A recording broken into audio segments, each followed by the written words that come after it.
I bought the house for silence, thinking I was finally claiming my own Christmas. But then I posted a photo of the deck, and 10 minutes later, Mom texts me, "Great, Julian and Bri can move in by Friday." They showed up with suitcases, a crib, and a locksmith. I thought I was finally getting my own space, but it turns out I was interrupting a plan that had my name forged all over it. So, let me introduce myself. I'm Faith Stewart, and by day, I'm a brand strategist at Redwood Meridian in Harborview, a place that smells like cold brew and ambition. I create narratives, taking messy, complicated things and making them look clean, intentional, strong. I'm good at it.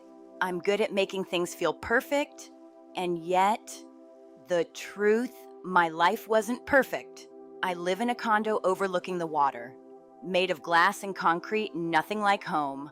Home was Maplebridge, Connecticut, where my family lived, in this beautiful 3-story colonial, white shutters, a perfectly manicured lawn. Honestly, it was the kind of house you'd see in magazines in the fall. But here's the thing, all that symmetry, it's just control. And my family, my parents, Gregory and Celeste Stewart, they were the gravity. My brother, Julian, 4 years older, was the sun. And me, I was somewhere out there, a distant moon. I don't know, maybe the only one who ever saw me clearly was my grandmother, Nana Ruth. The house was full of stories, but they weren't mine. My brother's accomplishments were everywhere. His first lacrosse stick framed in glass, his model UN plaques lined up the staircase like trophies, and me, my stuff, my achievements. They were stuffed into a brown banker's box under the basement stairs. I mean, it was like I didn't even exist in that house. I wasn't even considered. I didn't fit into their perfect vision.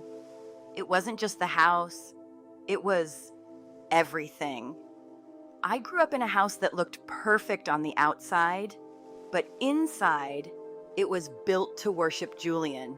Every inch of that house had his name on it, whether it was his lacrosse stick mounted in a glass case, his model UN plaques polished and displayed, or his varsity letters hanging on the wall in neat, perfect rows. Everything about that house screamed Julian Stewart. Meanwhile, I didn't even have a spot on the walls. The only things that were mine were tucked away my honor roll certificates, my debate ribbons, my first published poem from a regional journal. They were all hidden, filed away in a brown banker's box under the basement stairs, next to holiday decorations that we never used. The house was full of trophies that had Julian's name on them, but no one ever looked at mine. It made sense, though. That was the house they wanted. Perfect, symmetrical, the picture-perfect family that magazines would photograph in the fall, all golden maples and welcoming symmetry. But here's the thing, symmetry is just a form of control, and I was never in control there. I think the house was supposed to be a shrine to Julian. The house was his world, and we were just living in it, but I didn't understand that as a kid. I didn't get it until I was older, when I started to see the pattern. I guess I should have seen it coming. There were moments like that one Saturday morning when I was 10 years old. The kitchen smelled of maple syrup and melting butter. Julian was getting ready for a big lacrosse game, and my mom was at the stove, carefully pouring pancake batter into a perfect letter J, shaped like a trophy for him. She didn't even look at me. I sat at the kitchen island, waiting, but nothing happened. The ticking of the clock on the wall was the only sound in the room. It felt like the seconds were stretching into forever. I remember staring at my mom, waiting for her to notice me, but she didn't. It was as if I wasn't even there. Finally, I couldn't take it anymore. I slid off my stool and went to the pantry to get some bread. I made myself toast. It was dry, and it scratched my throat as I ate it, but I ate it alone. The clock kept ticking. There was no conversation. No one asked me if I wanted something else to eat. My mom didn't even glance at me as she focused on shaping that pancake batter into the letter J. It was like I wasn't even there. I mean, that memory really stuck with me. It wasn't just the silence, it was the way I was ignored. It was the way my achievements were pushed aside in favor of everything that Julian did. And that moment, sitting there eating dry toast alone while everyone else was wrapped up in Julian's big day, that was the moment I started to feel invisible. I tried to shake it off. I tried to convince myself that it was just a fluke, but the erasure only became more apparent as we got older. The neglect wasn't just something that happened when we were kids. No, it followed me into my teenage years, and it followed me into adulthood. It wasn't just about missing out on things, it was about the way everything was measured by Julian's success. Everything always had to be about him. Like when I was a teenager and I won a regional writing prize, it was the first time I felt a real undeniable sense of pride. I had worked so hard for it, and it felt like it was my moment. So I went home to tell my mom about it, excited to share my achievement with her. But when I got home, she was in the kitchen sorting through the mail, and when I showed her my certificate and the small check for $100, she barely looked up. She said, "That's nice, dear," in a distracted tone, her eyes still on an envelope from a university. I was standing there, holding something I thought would matter, something that meant so much to me. And my mom was too busy to even look at it. But then, in the next breath, she said, "While you're here, could you proofread Julian's college essay? He's struggling with the conclusion, and you're so good with words." It was like my prize didn't even matter. It was just something that added to the background noise, something she barely acknowledged. Meanwhile, Julian's essay was the priority. I wasn't even given the space to feel proud of my own achievements. And to be honest, that moment when she dismissed me without even realizing what she was doing was the moment that broke something inside of me. I realized that no matter how hard I worked, no matter what I achieved, it would never be enough to be seen in the way Julian was. I wasn't the star of the show. I wasn't even part of the audience. I was just there. That moment marked the beginning of something deeper, the pattern of erasure. The thing is, it wasn't just my achievements that went unnoticed. It was me. I could feel the distance between me and my family widening, and I didn't know how to close it. I started to pull back. I stopped trying. I stopped reaching for their attention or their approval. It was like there was no point anymore. And when I got older, I started to notice how Christmas was always the time when the eraser came out. Every year, there was this familiar refrain, "Oh, Faith, we thought you had plans with your friends from the city. It was such a last-minute decision to have everyone here. You're just so independent." I'm sure they thought they were being polite, but those words always stung. They were a way of saying, "We didn't think about you. We didn't make room for you." I remember the first time I really understood it. I was in college, planning to come home for Christmas. I had my train ticket already booked, but then, out of nowhere, my dad called. He told me that the family was flying to Palm Beach to visit my aunt. They just couldn't afford another ticket for me. It was a nice way of saying, "We don't need you here." So, I canceled my ticket and spent that Christmas alone in a deserted dorm room, eating ramen and watching old movies. When I finally went to visit Nana Ruth, I saw it. Stuck to her fridge with a bright cartoon magnet was a picture of my family, smiling in front of the fireplace, wearing matching red sweaters. The photo was dated December 24th. They hadn't gone to Palm Beach after all. They just hadn't wanted me there. It wasn't until that moment that I truly realized how deep the neglect went. It wasn't just about forgetting me. It was about actively excluding me.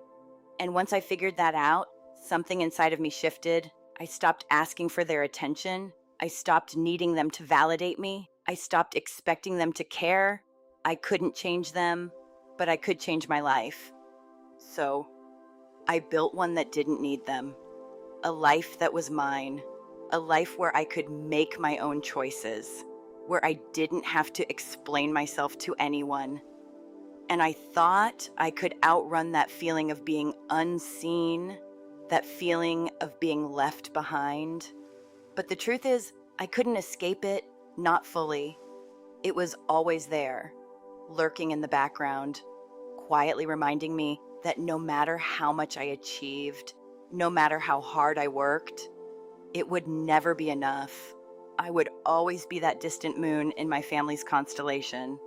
And no matter how far I went, no matter how much I tried to hide, they would always be the ones controlling the gravity. It's funny how Christmas always seemed to bring that familiar ache. You know, the kind that creeps in, slow and subtle, until you're left standing there, wondering where everyone went. It wasn't like they did it on purpose. It wasn't like they set out to hurt me.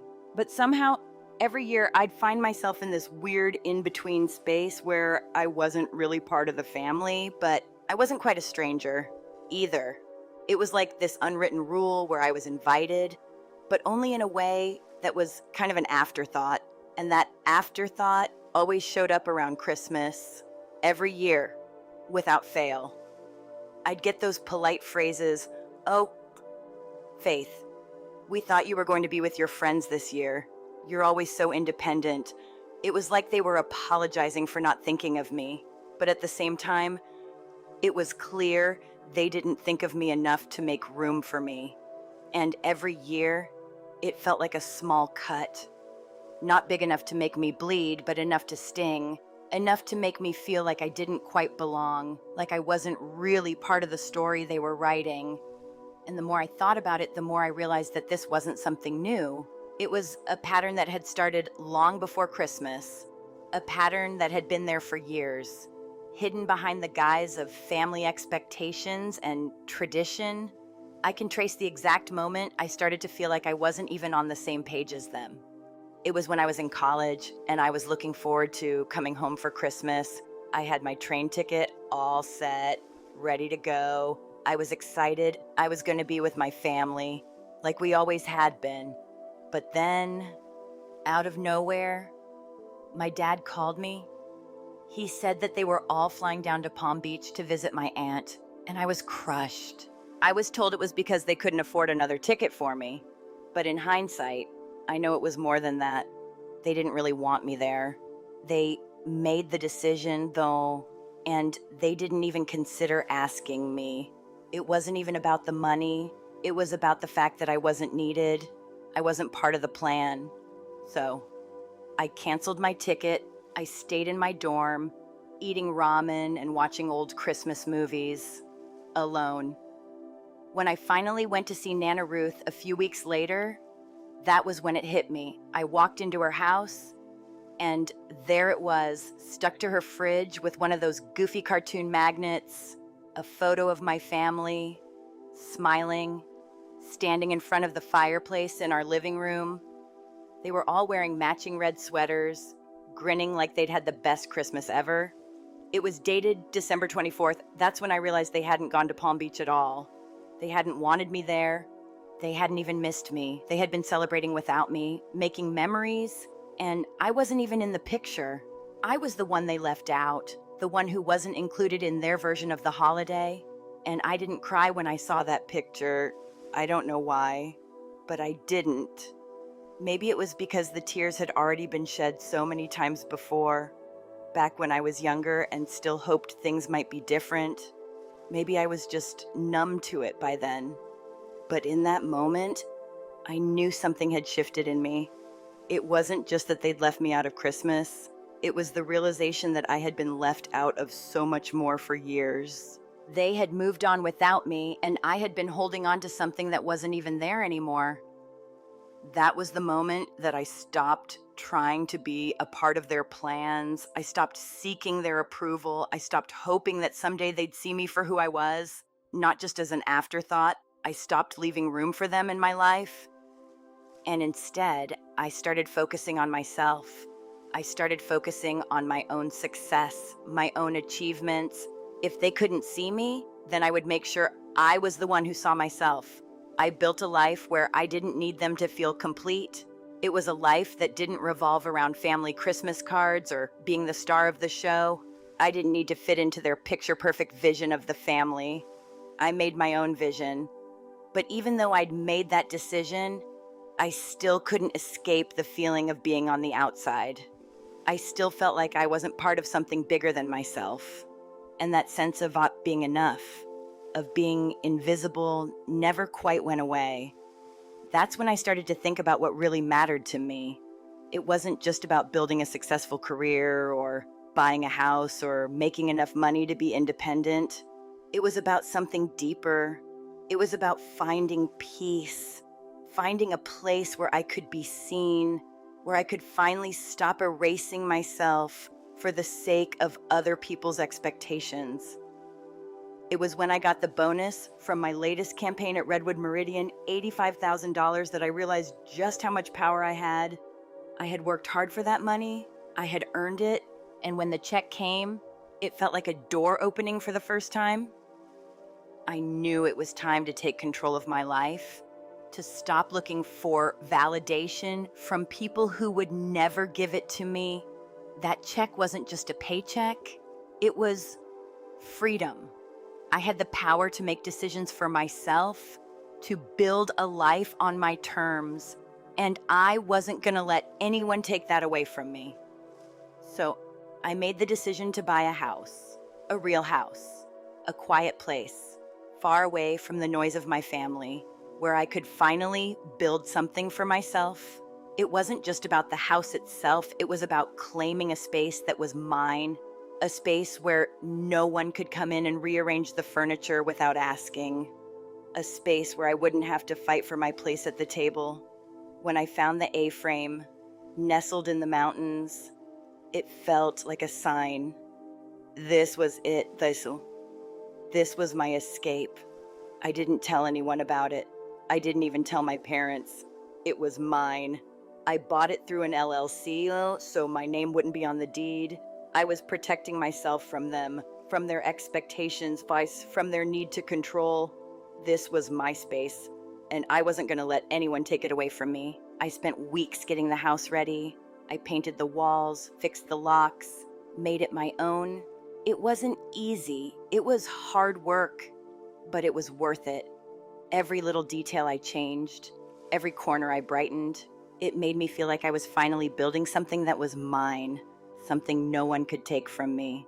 And when I finished, when everything was just the way I wanted it, I stood there in the middle of that house and I realized something. I wasn't just building a home, I was building my independence, I was building my future, and for the first time in my life, I felt like I was finally where I was supposed to be. But then my family found out. They saw my post about the house, and that's when everything changed. They didn't just see my achievement, they saw an opportunity to take it from me, to make it their own.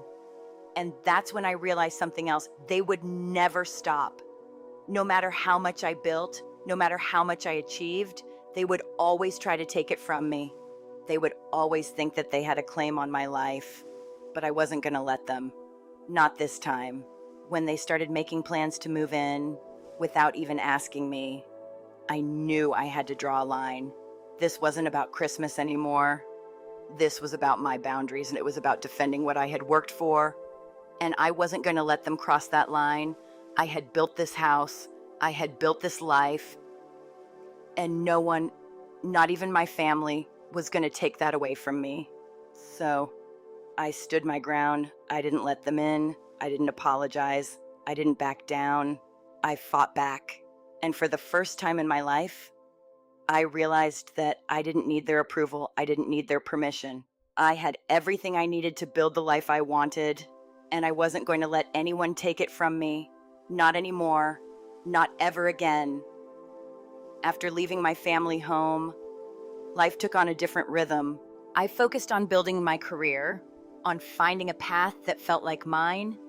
I found work as a brand strategist at Redwood Meridian, an agency based in Harborview, a place that was always humming with quiet ambition. I loved it. The energy there was the perfect mix of professional grit and creative freedom. The office smelled like cold brew, and the view was of the harbor, with the fog always hanging just low enough to make everything look mysterious. It was the kind of place where you could imagine yourself building something big, something important. That's exactly what I set out to do. As a brand strategist, I built stories for products, taking complex, messy realities and spinning them into something desirable. I was good at it.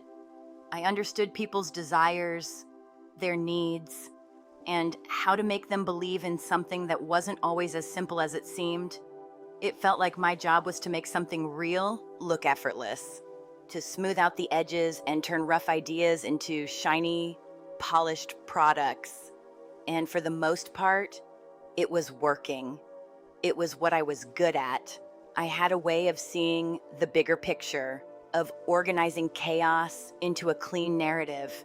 The company's clients were always impressed with the work I did, and the results spoke for themselves. But I was always looking for something more. I wanted to prove that I could make something meaningful.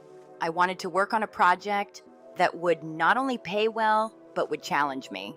Something that would stretch my abilities and force me to think outside the box. That's when Tideline Outdoors came into the picture. The company was struggling. It was stuck in the past, caught in the world of khaki vests, complicated knots, and a sales pitch that didn't resonate with anyone under the age of 40. The brand felt stale, outdated, and out of touch with the market. I knew I could do better. When my team and I were tasked with rebranding Tideline Outdoors, I saw it as a challenge and an opportunity. I threw myself into the project, developing a new strategy I called Find Your Signal. It wasn't about conquering mountains like their old campaign suggested. It was about finding a moment of clarity in the noise, a moment of peace amidst all the chaos. It was a message that resonated with people who wanted to escape their busy lives, even for just an afternoon. It was about making them feel better, not about making them feel like they had to climb a mountain to prove themselves. The campaign kicked off in late summer, and we launched it with all the energy and enthusiasm we could muster. I was confident, but I also knew that this project would make or break me. The stakes were high. We needed to show the clients that their new identity could work, that the new direction would attract the younger demographic they were struggling to reach. We had set the bar high, and I was determined to meet it. As the days passed and the results started rolling in, the numbers were better than I could have hoped for. We surpassed the 12-month projected engagement in just 90 days. The campaign didn't just reach its goals, it crushed them. The new demographic, those between the ages of 18 and 25, was up over 400%. The company was thrilled, and the clients were ecstatic. The success of the campaign was undeniable. We had done it. We had turned around a brand that had been stuck for years, and it felt amazing. But the real moment of triumph came during my performance review. That Friday, I walked into my boss Arthur's office, not sure what to expect. Arthur was the kind of guy who didn't waste time with pleasantries. He got straight to the point, which was something I appreciated. "Faith," he said, "I'm not going to waste your time with corporate platitudes. The Tideline clients are ecstatic. The board is ecstatic. You killed it." He slid a heavy cream-colored envelope across the desk, and I looked at it, trying not to look too eager. "Your standard raise is in the system for January," he continued. "This," he tapped the envelope, "this is a bonus. It's effective immediately." I opened the envelope, not sure what to expect, and my eyes went wide.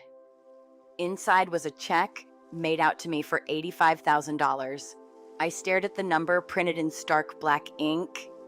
It wasn't just a number, it was a door opening. For the first time in my career, I felt like I was finally being rewarded for everything I had worked for. But there was something else. It wasn't just the money. It was the realization that I had done this all on my own. I had built this success from the ground up, and no one could take that away from me. This was my moment, my victory. I felt a little conflicted, though. My first instinct was to call my parents and share the news. But I stopped myself. I knew how that conversation would go. I could already hear my dad's voice, asking if I had considered going to grad school like Julian did, if I was going to take this check and turn it into something that mattered. I wasn't going to waste it on trying to prove something to them. This wasn't about them. It was about me. This was my money, my achievement. So I did something I had never done before. I kept it for myself. I didn't tell anyone about the bonus. I didn't need their approval or praise. Instead, I used that money for something I had been dreaming about for years.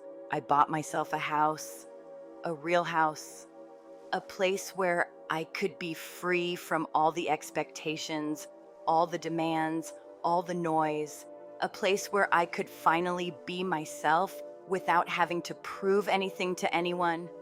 I found it by accident. Or maybe it wasn't an accident at all. I was looking online, just browsing, like I always did when I needed a break from work. I wasn't really serious about buying anything yet, but then I stumbled upon it. A little A-frame house in the mountains, tucked away in the Elk Rest Range, 3 hours from the coast. It was perfect. It was everything I needed. Quiet, solitude, a place that didn't belong to anyone else. The listing was new, and the photos were beautiful. There was something about the house, the simplicity of it, that spoke to me. Without thinking, I called the listing agent, expecting to leave a message, but to my surprise, Maya Linwood, the agent, answered the phone right away. "Oh, you're from the city," she said, sounding cheerful. "It's always the city folks who call late." We talked for a few minutes, and before I knew it, Maya had offered to give me a video tour of the house right then and there. I was taken aback at first, but I agreed. A few minutes later, she was FaceTiming me from the property, showing me the A-frame and all its glory. The views were stunning. The house had these high ceilings, a huge stone fireplace, and a massive deck that looked out over a valley of trees and snow. It was a little cold, a little isolated, but that was exactly what I needed. I could feel the pull of it, the desire to make it mine.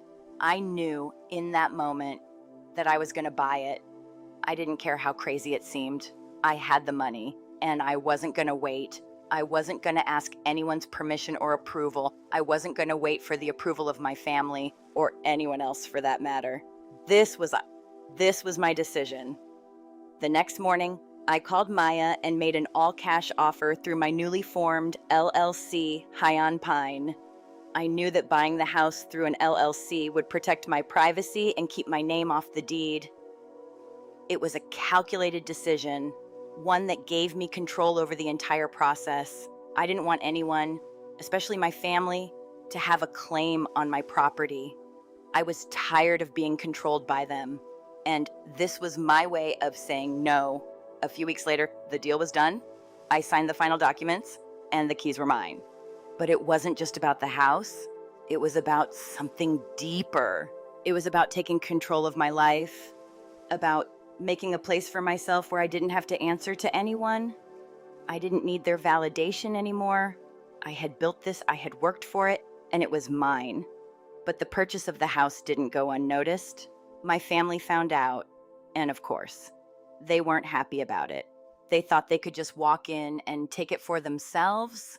They thought they could tell me what to do, how to live, and who to let in. But I wasn't going to let that happen. This was my house, my space, and I wasn't going to let them take that away from me. So I stood my ground. I made it clear that no one was moving in, not Julian, not anyone. This was mine, and I was going to make sure it stayed that way. The next step was protecting my space. I installed cameras, reinforced the locks, and made sure everything was secure. I wasn't going to let anyone invade my space again. I had built this life for myself, and I wasn't going to let anyone take it away from me. Not my parents, not Julian, not anyone.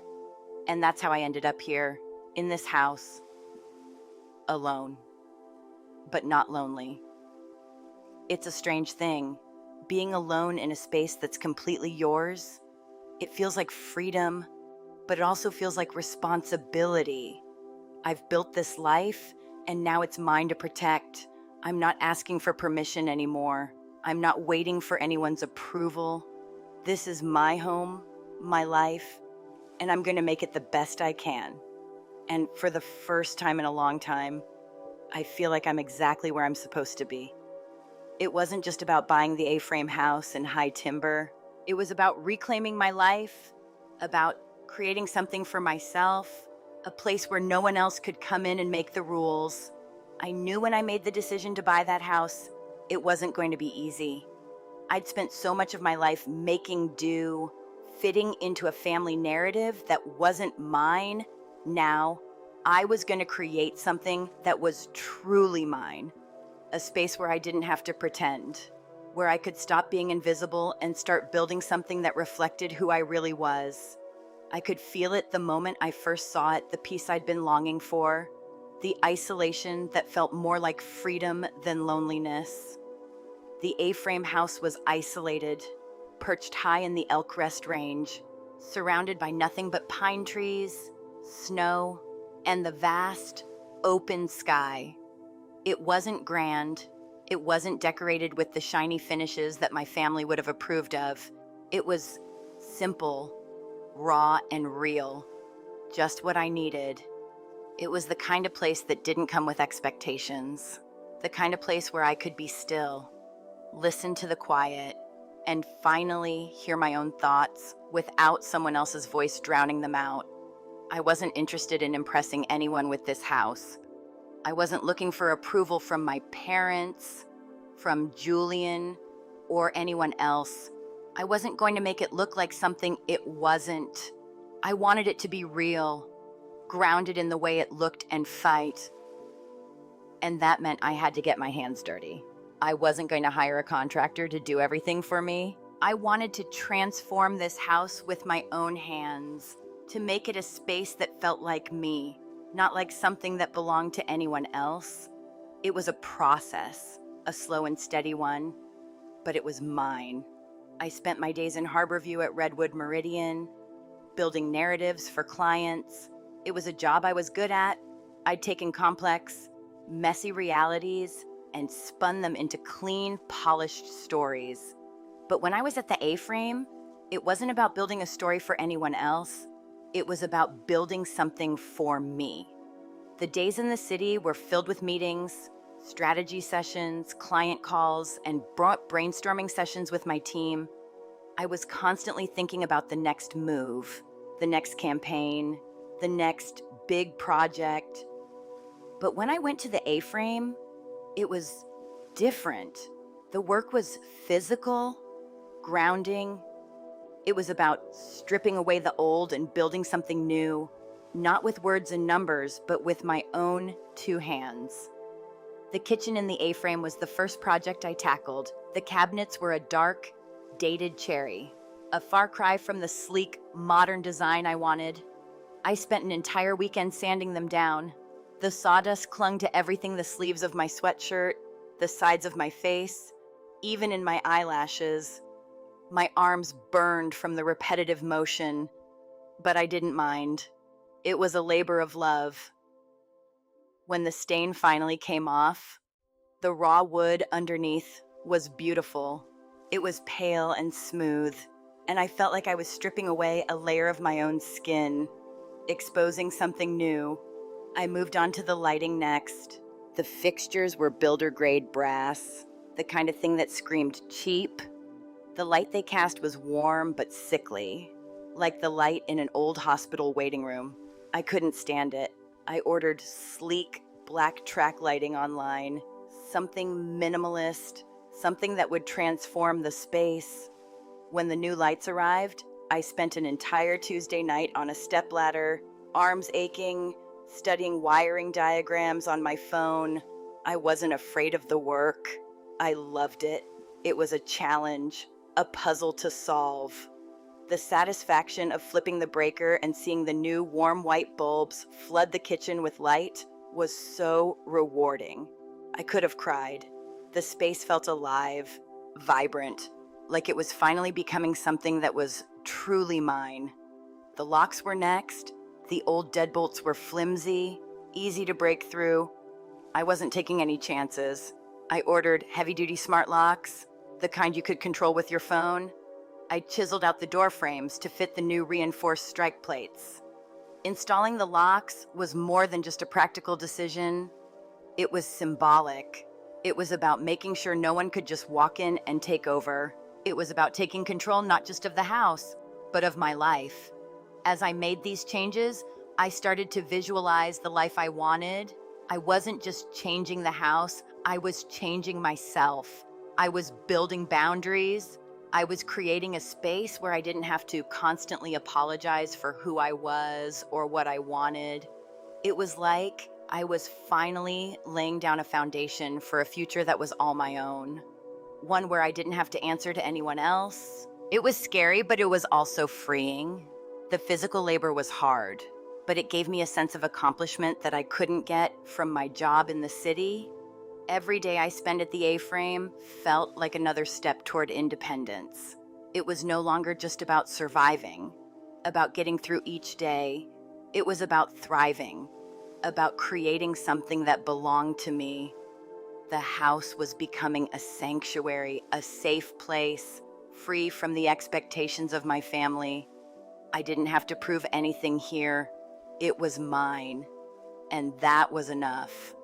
But it wasn't just the house that was changing. I was changing, too. I started to think differently about my future, about my place in the world. I started to think about what I wanted, not what I thought I should want. For so long, I had built my life around the idea of success as defined by my family. Success was getting the right job, making the right connections, buying the right house. But now, success wasn't about impressing anyone. It wasn't about meeting anyone's expectations. It was about creating a life that felt true to me, a life that was defined by my own terms. The house was the first step in that direction.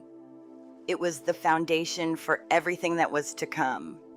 As I stood in the living room, looking out at the snow-covered valley, I knew I was on the right path.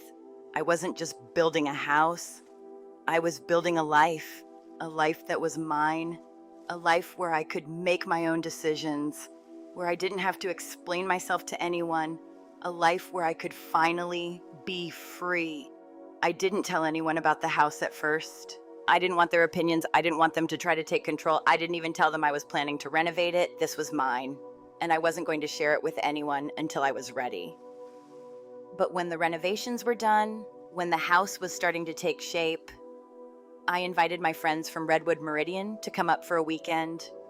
They were the ones who had celebrated my success with me, the ones who had supported me through all the late nights and the stressful days. When they arrived, the house was everything I had hoped it would be. It was warm, cozy, and completely my own. We spent the weekend cooking, laughing, and just enjoying each other's company for the first time in a long time. I felt like I was exactly where I was supposed to be. This wasn't just a house. It was a place where I could build the life I wanted without anyone telling me how to do it. It was a place where I could be myself without apologies. It was a sanctuary. The transformation of the house mirrored the transformation I was going through. I was no longer the person I had been when I left Maple Bridge. I was no longer the invisible child in the family. I was no longer waiting for anyone's approval. I had taken control of my life, and I was building something that was truly mine. The A-frame wasn't just a house. It was a symbol of everything I had worked for. It was a declaration that I was no longer willing to be controlled, no longer willing to be a part of someone else's story. I was writing my own story now, and for the first time in my life, I felt like I had finally found my place. A place where I didn't have to hide. A place where I could truly be myself. The work was hard, but it was worth it. Every moment spent renovating the house was a step toward a future that was all my own. And that felt like success. Real success. The kind that comes from within. I didn't expect the storm that came after I posted that photo of the house. I thought it would be a quiet moment, just me sharing a little piece of my world with a few close friends. The A-frame was everything I had worked for, everything I had fought for. It was my space, my sanctuary. I took the photo early that morning when the fog was still low in the valley, and the sunlight was just starting to break through. I wanted it to feel peaceful, a snapshot of the serenity I had finally found. I captioned it simply, "Bought myself a quiet place." I posted it to my private Instagram account, the one I only used for myself and a small group of friends. I wasn't thinking about my family when I hit post. I wasn't thinking about their reaction, their demands, their need to insert themselves into my life. I didn't expect it, but within minutes, my phone started buzzing, notifications flooding in. It was like the floodgates had opened, and my family was right there pushing through. It didn't start with a simple congratulations. No, of course not. It started with questions. "Whose house is this?" my aunt asked. I didn't respond, but I didn't need to. My mother, Celeste, chimed in next. "Where did you go?" "Faith," she wrote. "The mountains," I replied briefly. And then the message that hit me like a slap. "Exciting news. Everyone, Faith bought a wonderful mountain getaway. It's perfect timing. As you know, Julian and Belle need so much more space with the baby on the way and their lease is up. We'll bring their nursery things up this Friday. So blessed." I read the message again, and then I read it again, just to make sure I hadn't misunderstood it. "We'll bring their nursery things up this Friday." I sat there for a moment, trying to process what I was reading. It wasn't a question. It wasn't a suggestion. It was a declaration. My mother had just decided without asking, without talking to me, that my house was no longer my house. It was a place for Julian, for Belle, and for their baby. They were already making plans to move in, to take over. It was like they had taken my quiet place, the one thing I had fought so hard to create, and claimed it as their own. I felt a rage building up in me, one that I hadn't felt in years. It wasn't just about the house anymore. It wasn't just about the physical space. It was about control. It was about my family once again trying to insert themselves into my life without asking, without respecting my boundaries. They had already assumed that I would just let them move in, that I would just open my door and say, "Sure, come on in, make yourselves at home." But I wasn't going to let that happen, not this time. I thought about calling them, confronting them immediately, but I knew that would just lead to more manipulation, more demands. Instead, I took a deep breath and texted back, "No, I've made other plans." I wrote 3 simple words, but they were powerful. They were final. I hit send, and then I just stared at my phone, watching the message send, knowing what was coming next. It didn't take long for the text to start flooding in. First, my father, Gregory. "Faith, I just saw your message. I don't understand why you're being so difficult about this. Julian and Belle need the space, and you have more than enough room. We're just trying to help." Help? They were trying to help. They said, the sheer audacity of it, as if I needed their help, as if I had asked for it. It was always the same: make a demand, then soften it with a pretend offer of help to make it look like they were being generous. Next, Julian jumped in, a thumbs up emoji. That was it. That was all he sent. A single thumbs up. It was condescending. It was dismissive. It was his way of telling me that he didn't care about what I wanted, that he had already decided what was best for me. And then, as if that wasn't enough, he sent a photo of a U-Haul storage unit filled with boxes. One of the boxes was labeled nursery. There was no mistaking it. He was making it clear he had already packed his things. He was planning to move in. He was already taking what was mine as if it was just his to take. I set my phone down. I felt a pressure in my chest, like the walls were closing in. I knew I couldn't back down now. I couldn't let them do this to me again. I had worked too hard for this house, for this life, to let them take it from me. I didn't respond right away. I didn't need to. Instead, I went to my laptop and opened a new document. I started typing. This house is not a solution for Julian. I wrote, "This house is mine. No one is moving in. Not Julian, not anyone." I saved the document. I opened another tab and looked at the local sheriff's office website. I needed to know what my options were. I needed to prepare myself for what was coming next. A few minutes later, my phone buzzed again. It was my mother, this time texting me privately. "I'm so glad we're all on the same page," she wrote. "It's such a relief. Now, Christmas is at your place. That's settled. It's non-negotiable. We can't wait to see it. And don't you worry your head about a thing. We'll cover all the groceries." I read the message twice, my hands shaking. Non-negotiable. It was like she had made the decision for me, without even considering how I felt. And then, to top it all off, she offered to cover the groceries. Like that was supposed to make everything okay. It was the classic Stewart move, make an outrageous demand, then soften it with a petty offer of generosity. It was a tactic they had used on me for years, and I wasn't going to fall for it anymore. I typed back, "No, I've made other plans." The 3 words felt so final. This was it. I was drawing the line. I wasn't going to let them walk all over me anymore. But then my phone rang. I saw Gregory's name on the screen. I let it ring twice. I wasn't going to pick up. I didn't need to hear his voice. Calm and reasonable, trying to convince me to let them in. I didn't need to hear him tell me that I was being unreasonable, that I was ruining Christmas for everyone. No, I wasn't ruining Christmas. They were the ones ruining it by trying to take my space, my peace, my home. I wasn't going to let them do it. I didn't know how they were going to react to my decision, but I knew this wasn't going to be easy. They weren't going to let go without a fight, and I wasn't going to give in. Not this time.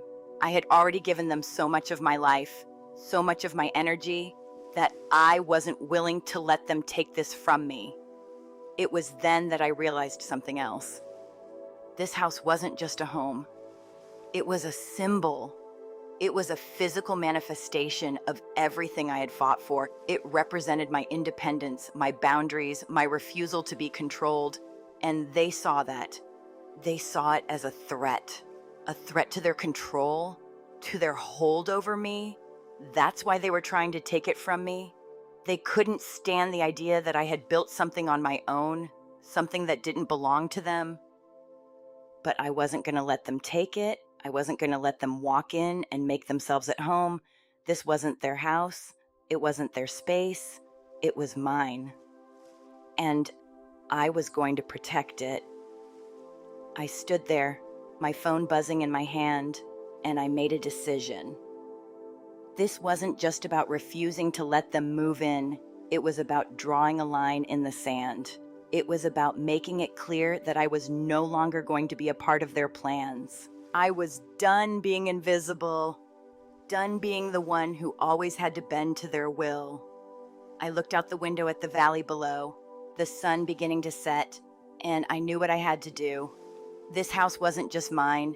It was a fortress, a boundary, and I was going to defend it. I would not be moved. I would not be pushed aside.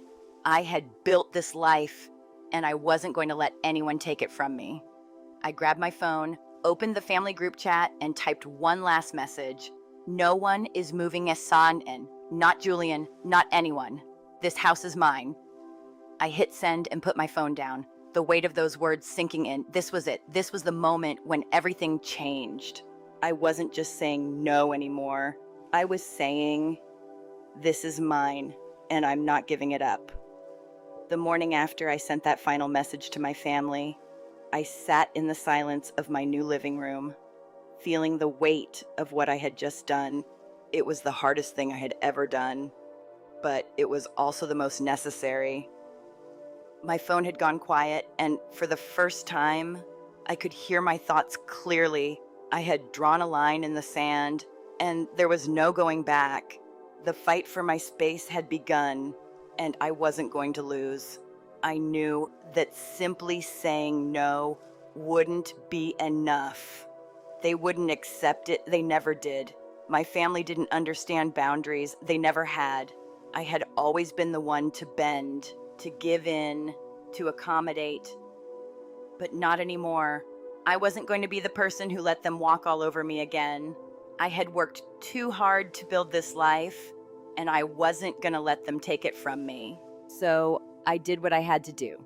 I called Sable Winters, the attorney I had met with when I first bought the A-frame. I knew she was sharp, no nonsense, and precise. She understood what I needed, and she wasn't going to waste any time. The moment I explained the situation, she was already thinking ahead, crafting a strategy for how we could legally protect my home. "Faith," she said, her voice calm and reassuring. "This isn't the first time I've seen a family try to take control of someone's property. We'll make sure that doesn't happen here. We'll build the case, layer by layer. You need to protect your boundaries, and we'll make sure they stay respected." The first step, Sable explained, was to file a no trespass order. This was something that would legally prevent my family from setting foot on my property without my consent. It would give me the legal backing I needed to make it clear that the house was mine and no one could just show up and claim it. I didn't hesitate. I signed the paperwork and filed the order with the local sheriff's office. I had already prepared the grounds for the legal defense, compiling screenshots of the text messages, the emails, and the Instagram post where my family had openly assumed the house was theirs. Everything was already in place. All I needed now was the official documentation. Sable also advised me to gather more evidence, to document everything, every text message, every phone call, every interaction I had with my family over the next few days had to be recorded. It was all part of building a case, ensuring there was no ambiguity. I wasn't just protecting my house, I was protecting myself. In the days that followed, my family continued to send messages. My mother's texts were filled with polite but firm insistence. "I'm sure we can work something out. Faith, Julian and Belle are counting on you." Julian's response was always the same, a thumbs up emoji, signaling that he thought I would cave, that he thought I would back down. My father, of course, kept up the passive-aggressive commentary, questioning my decision and trying to convince me to reconsider, but I didn't budge. Every message they sent was filed away, added to the growing pile of evidence I was collecting. It was hard. I won't lie. Each message felt like a little stab in the chest, but I refused to let it get to me. I had already let them control my life for too long. I wasn't going to let them do it anymore. This house, this space, was my declaration of independence. It was my sanctuary, and I wasn't going to let them violate it. But I knew that it wouldn't be enough just to have legal protections in place.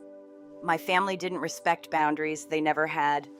And as I sat in the living room, watching the snow fall outside, I knew that eventually they would try to push through those boundaries to force their way in. They always did. And sure enough, a few days later, I received the call I had been dreading. My phone buzzed with a number I didn't recognize. I hesitated for a moment, then answered. It was the sheriff's office. "Miss Stewart," the deputy on the other end said, "we have a situation. Your family has shown up at your property. They're trying to get in, and they're not respecting the no trespass order." I felt a cold wave of anger wash over me. My instincts told me to jump into action, to rush down there and deal with them, but I stayed calm. This was exactly what I had prepared for. I told the deputy to wait. "I'm calling my attorney," I said, "and I'll send you the official documentation." I hung up and immediately called Sable. "They're here," I told her.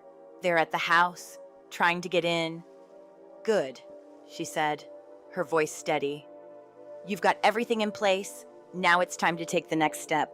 Call the sheriff again and let them know that you have an active legal order in place. Make sure they know that any further attempts to breach your property will be met with legal consequences. I took a deep breath. It was time to assert my control once and for all. I called the sheriff's office again and gave them the information Sable had instructed me to provide. I made sure they knew that my family was in violation of the no trespass order, and I insisted that they be removed from my property immediately. They won't be back, I said firmly, not without consequences. When I hung up, I felt a strange sense of relief. It wasn't over yet, but I had taken the necessary steps. I had made my stand. That night, as I sat in the quiet of my living room, I thought about everything that had led me to this point. The A-frame, the renovations, the battles with my family. It had all been leading up to this moment. The house was mine. It was my space, my sanctuary, and no one, not even my family, was going to take it from me. The next day, the sheriff's office called again. "Ms. Stewart, your family has left the property," the deputy informed me. "They were told to leave, and they complied. They won't be back." I felt a wave of triumph wash over me. It wasn't just about the house anymore. It was about proving to myself and to them that I wasn't going to back down. I wasn't going to let them control me, to take what was mine. I had fought for this, and I had won. But the victory wasn't just mine. It was also a moment of growth for me. I had finally learned how to set boundaries, how to stand firm in the face of manipulation and control. For the first time in my life, I didn't feel like I was being suffocated. I didn't feel like I was constantly on the defensive. I felt free. I felt strong. The house, the A-frame, became more than just a home. It became a symbol of my independence, of my ability to protect what was mine.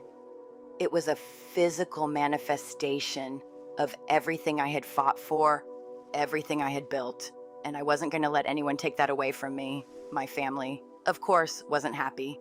They didn't understand why I was so adamant about keeping them out of my life, but they didn't need to understand. This wasn't about them. It was about me, about taking control of my own future, my own space, my own destiny. A few weeks later, I received a text from my mother. "We're trying to work things out," she said. "Julian and Belle are looking for a place, and we really thought you'd be okay with us staying there. I don't know why you're being so difficult." I didn't respond. I didn't need to. I had already said everything that needed to be said. My silence was my statement. I wasn't going to engage with their manipulations anymore. I wasn't going to give them a chance to twist the narrative. The last time I spoke to my father, it was brief. "We'll see about this, Faith," he said, his voice cold and irritated. But I didn't flinch. I didn't feel the old fear anymore. I had won. I had fought for this, for my space, for my independence, and I wasn't going to let anyone take that away from me. The house was mine, and it always would be. The final confrontation had been a moment of triumph. It was a moment when I had asserted my control, my independence, and my right to live on my own terms. It wasn't just a victory over my family. It was a victory over everything that had held me back, over every expectation that had been placed on me. As I stood there, watching the snow fall outside the windows, I felt a sense of peace settle over me. I had protected what was mine. I had stood firm in the face of their pressure, and I had won. The house was more than just a physical space. It was a symbol of everything I had worked for, everything I had fought to build, and no one, not even my family, could take that away from me. It was New Year's Eve, and for the first time in years, I felt completely at peace. The house was quiet, but not empty. The kind of quiet that comes from feeling safe, surrounded by people who respected my space and my boundaries. My friends had arrived early, bringing warmth, laughter, and the kind of lightness that only comes from people who truly care about you. There was no drama, no stress, no undercurrent of tension, just the simple joy of being together. We spent the evening in the kitchen, cooking chili and hot cocoa, the air filled with the scent of spices and warmth. We played board games, talked about everything and nothing, and laughed until our cheeks hurt. It wasn't anything fancy. It didn't need to be. The joy wasn't in the activities themselves, but in the people I was with, the people who had chosen to be there, just as I had chosen to invite them into my life. As midnight approached, we gathered by the fire, watching the flames crackle and dance in the hearth.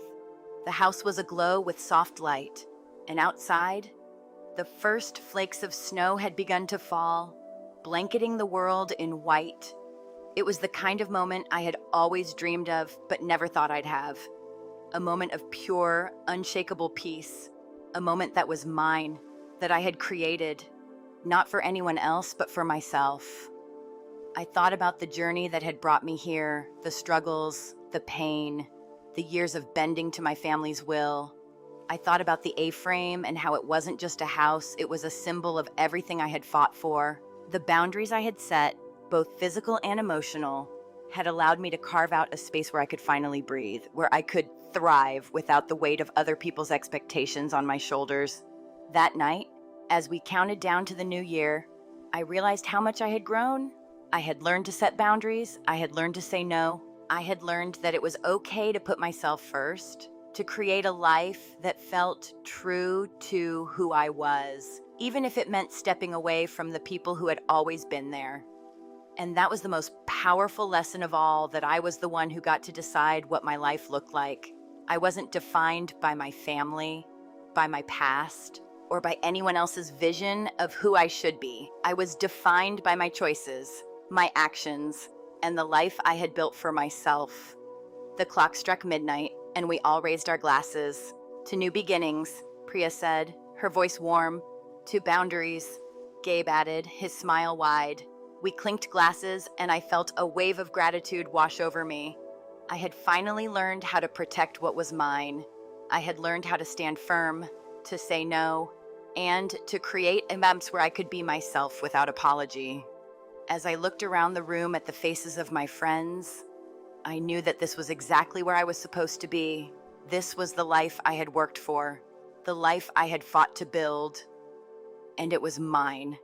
The house, the boundaries, the peace I had created it all. And it wasn't just about a physical space.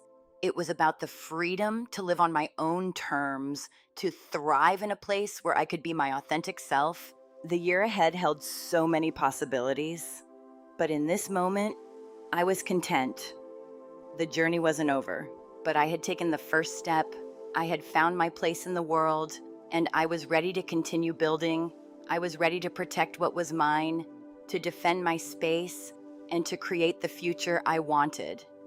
As the fire flickered and the snow fell outside, I smiled to myself. I had learned the most important lesson of all, that boundaries aren't walls. They're the foundations of a life that is truly yours. They're the spaces where you can thrive, where you can grow, and where you can finally be free to be yourself. So, as you reflect on the year ahead, think about your own boundaries. Are they strong enough to protect your peace? Are they clear enough to keep out the things and people that don't belong in your life? Creating that space is the most powerful thing you can do for yourself. It's the first step toward a life that is truly your own, one where you can breathe easy, where you can stand tall, and where you can thrive. Happy New Year. Here's to creating a space where you can be yourself, to the boundaries you set, to the life you build, and to the peace you deserve.